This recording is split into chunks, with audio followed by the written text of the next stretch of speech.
இம்பேஷன்ட்டும் sweet செஸ்னட்னு சொல்லியிருக்கோம். But ஆனா ஆல்பபெட்ல ஏன் எடுத்தா ஏன் ஒர்க் ஆகுறது இல்ல, இல்ல ஏன் இன்ட்யூஷன்ஸ் வந்து உணர முடியறது இல்ல? முளை, செடி, இலைகள், தண்டுகள், காய், கனி இப்படி இருந்தாதான் காய் வந்தாதான் கனி ஆகும். அந்த மாதிரி தான் இந்த சிஸ்டமே இருக்கு. இப்படி போனாதான் ஒர்க் ஆகும். அவர் இப்படிதான் போயிருக்காரு.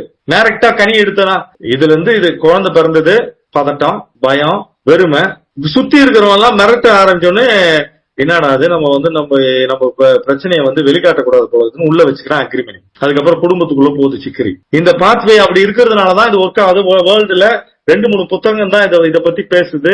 கிளாஸ் எடுத்தவங்க இந்த மாதிரி எடுக்கவே இல்லை. அதனாலதான் அந்த வைப்ரேஷன் உருவாகுது.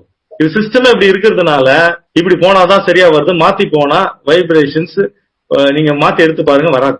கான்சியஸ்னஸ் பிளே, அறிவின் பயணம். இது ஒரு மனிதனுடைய அறிவின் பயணம், நம்மளுடைய ஆன்மாவின் பயணம். அப்படி போனாதான் சரியா வருது.